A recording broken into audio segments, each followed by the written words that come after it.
there are different theories, like when you're watching TV series, whether you should have the subtitles or not. not. Yeah. Right. But I feel like having Chinese could help. Yes. Yeah, it could be the support. Some theories say you should turn off the subtitles. But for me, I think with subtitles, it fits me. When you turn on the subtitles first, and then when you're like familiar with like the context, the situation, and then you turn on the subtitles, it could probably help with the process. So, yeah.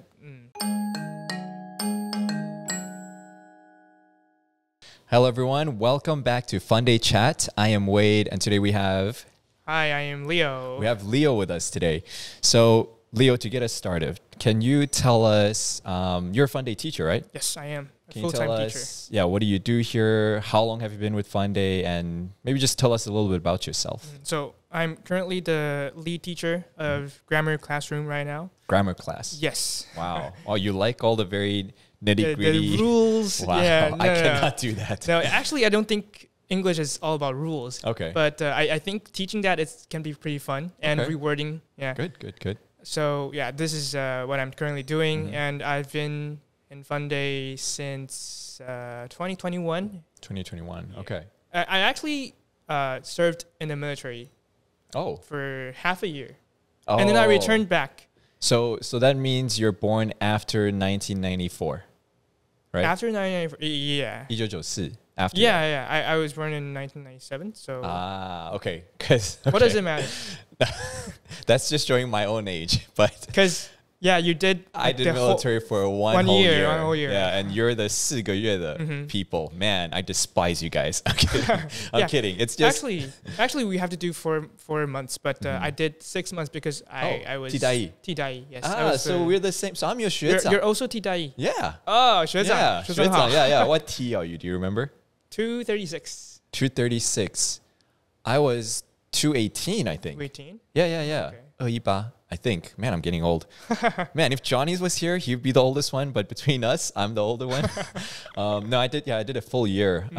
And I had a good time doing 替代役. So what did you do for your 替代役service? Just do documents, paperwork. Okay. Yeah, that's why they like extended the duration. The 6 months. Yeah, that makes sense. Because it's probably easier. Easier, yeah. So you got done with that, and then you came back? Yes. Teaching? Okay. And then... started from this year, I became the lead teacher of grammar classroom. Cool. So that's like a promotion, kind of? Yes, you can say that. Congratulations. Thank you. I like seeing my 学弟, do well.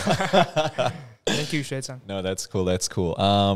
So today we sort of want to touch on the topic about like learning English and how that, not even just English, right? Like any language through sort of our experiences. So tell me a little bit about your own experience. Like, how did you learn English? Because you actually really speak quite well. Like, did you go overseas? Oh, I've never... You've never? I've never went overseas. Oh, that's surprising. I only set foot outside of Taiwan. I actually set foot in English-speaking countries. The only experience was when I was in middle school. It was a summer camp, and I went to Australia for like a couple of weeks. Wow. But it wasn't too long, so... You didn't pick up the Aussie accent saying mate. Mate. Good day, mate. Good day, mate. Yeah. I just interviewed teacher James. Obviously, he's from Australia. He grew up from Australia. Yeah. So a lot of the strong Aussie accent. Yeah. So I didn't. I created this English environment by myself through crazy. Like YouTube videos, TV series. Yeah. So I attended. Like bilingual kindergarten. Oh, okay. Yeah, so that's like my first exposure to English. And then throughout elementary school, I probably went to some camps and I met some Americans. Okay. Maybe in like summer camps, like a few weeks of exposure, and then I met some friends, and then like I would like chat with them. And then I think it was in middle school when I really started to like pick up my interest in English, because I started listening to like pop music, Western pop music. I think, and then also, I think One Direction. One Direction? One Direction was like really famous, bye. really yeah. Do you know all the dance moves and stuff that goes with it? I liked the song What Makes You Beautiful. Oh, Yeah. That's what makes you beautiful. And also Taylor Swift. Taylor Swift yeah. has been super popular for such a long time. Yeah, she has. Until now. Yeah, so that was like when I started my interest in English. Wow. And then also I love watching the NBA. Okay. So yeah, I listen to the announcers very often. Like, Man, I just try to. And that's hard to actually understand if you don't speak English, because even if you listen to like the Mandarin speaking, broadcaster, they speak very fast. They have different terms. Yes. Like, did you understand anything at first? I think in the beginning, probably I didn't understand much. Yeah. But as I started listening, my ears started to pick up, my brain actually started to pick up those terms, right? Because with context, right? Because they have the play going on. Exactly. So you can understand that play, and then it was making sense in your mind as well. Yes, because those terms, they repeat all the time, right? Yes. So yeah, I just started picking up, and then I watched a lot of YouTube videos, So yeah, that's how I think you should learn a language, especially when you don't have access. Actually, nowadays we have all the resources. We have internet, so yeah, you can just it's just one click away. Right. So it's really convenient. So yeah, that's my personal English learning journey. That's actually pretty crazy, because I think people, I mean, even earlier as we were talking, like you guys might be impressed that I can do English and Mandarin and like speak fluently and stuff, but I feel like sort of a cheat in a way, because like I grew up with my mom speaking English, with my dad speaking Mandarin. And so you have the advantage. Yeah, so I did have the advantage, So I think it's expected that I do speak well in both languages. But I'm really surprised for, not just you. I've met a few other teachers who really just spent the time here in Taiwan, but then were able to communicate so well. Like I'm really I'm impressed, because it shows the dedication and the huge important point that you also brought up, in that we need to create that environment if you don't have it. And I think also through your interest, right? Because it gives you the motivation to keep exposing, and it doesn't become a burden like memorizing vocabulary. That's right? it. Because I have a cousin. She's in 3rd grade in elementary school right now, and she hates English. Oh, because all the memorizing. Yeah, because when she goes to 补习班, cram schools, right? When they make mistakes, they have to like 发抄. Oh, yeah, and that's why. Do that? Yeah, and that's why she hates English. But sometimes I would speak English to her, and she would also like start to pick up, some listening. Exactly. Right? So sometimes when I speak English to her, she could actually understand, but she might not respond in English, but she can understand, and she would probably respond in Chinese. Yeah. But I think it's fine, because I think it's a process, right? Yes, exactly. Because I feel like my cousin is a really good example. Like she grew up in front of my eyes. And I saw her like learn Chinese. I saw her learn Taiwanese, because she speaks to her grandparents in Taiwanese as well. Wow. And the process is also the same. Like now, it's a language. She could understand English, but she probably couldn't speak. Okay. And her Taiwanese learning or Taiwanese acquisition process was also the same. She learned how to listen first. Yes. Yeah, and then she started to probably say some basic Taiwanese phrases, and now she can probably engage in Taiwanese conversations. Wow. Yeah, so I feel like that's why I'm so interested in language learning. Yeah. Yes. Personally, I also speak English, Mandarin, and Taiwanese. Because I also speak Taiwanese with my grandparents. Okay, that's good. Yeah, because it's like my root. Oh, really? Yeah, so I think Taiwanese is very important. And and also currently I'm learning Japanese right now, and I'm also trying to like duplicate the method that I used from learning English. Okay. Like I try to listen to Japanese songs, music, J-pop, and then anime. Anime is a good one too. I never watched animes before. Yeah, but since I think it was last September, I decided to travel to Tokyo. And I wanted to like learn some basic traveling terms. Yeah, conversation stuff. And then I think, why not just start learning Japanese? So what are you watching? Attack on Titan.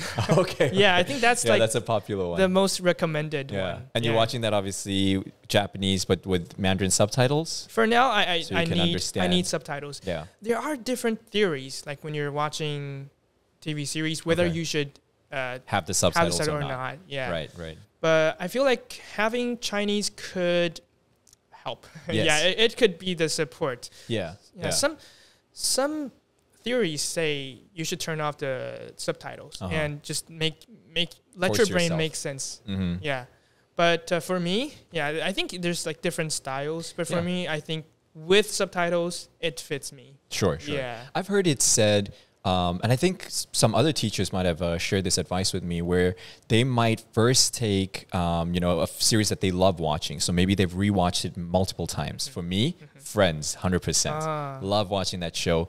And so I have started watching Friends for a long time. And for me, when I was watching Friends, just after moving back to South Africa from Taiwan, English wasn't that great. But watching Friends really helped because, like, again, I didn't necessarily need the subtitles, but it helped me just like you learning, get used to listening, how they use it, certain words or phrases in a context. So I think the teacher gave the advice of, maybe you watch something with the subtitles first to understand what they're saying. Yeah. Do your due diligence and then turn off the subtitle and rewatch it. And I think that might be a helpful technique. But again, like you said, it can work differently for different people. Yeah, but I feel like when you turn on the subtitles first, and then when you're like familiar with like the context, the situation, and then you turn on the subtitles, it could probably help with the process. So maybe at first, for me, I feel like with subtitles first would benefit. Yeah. So that's really important because I think it's such a good strategy because realistically in Taiwan, even though by 2030 we know, 政府 want to make it 双语国家. So, but what that really means is just mainly having, most of our maybe signage and like public spaces having Mandarin and English. Doesn't mean that everyone's now going to speak Mandarin and English, right? Although that would be ideal. But I think, like for you and for other learners maybe that are watching, it's so important to immerse yourself in a space. Because same thing for me. I didn't just speak Mandarin or English this fluently. It's only because I've immersed myself. Entirely now for me, it was like literally I was like in South Africa and then in America and then in Taiwan. So that way I was really forced. But I'm impressed by your methods because I think everyone can have access, especially today, to go in, watch NBA, watch whatever you want, but like put yourself in that environment, and then over time it will improve. Yes. Yeah. And I think not many people are taking advantage of this convenience. Yes. With like internet, because some people they like. I also teach pronunciation classes. Okay. And when I'm teaching pronunciation classes, they have very thick accent. Like they don't know how to pronounce like certain like vowels. Yeah. But actually, you can just go to like an online dictionary and listen to it and just like, repeat. Repeat. Keep repeating it. That's also how I learned Japanese. Like when I encountered a new vocabulary word, I would just crazily click on the just keep saying the button. It over and over. Yeah, and I can know the exact pronunciation. Yeah. So I feel like when students they're like learning the language, use the how do I put it?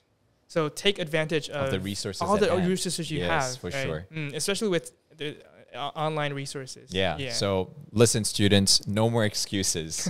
Leo 老师今天已经解答了. It's right there, right? Thank you so much today for your time and for sharing this insight with us. Yeah, no I think problem. it's going to be very helpful for a lot of people who are watching this, and very impressed by you as well and the way your ability to learn. So wish you everything of the best as you continue because you're my 学弟. So thank very you. Cool. Thank you. Thank you for coming today. All right. Thank you for your time. We'll see you guys next time. Bye-bye. Bye.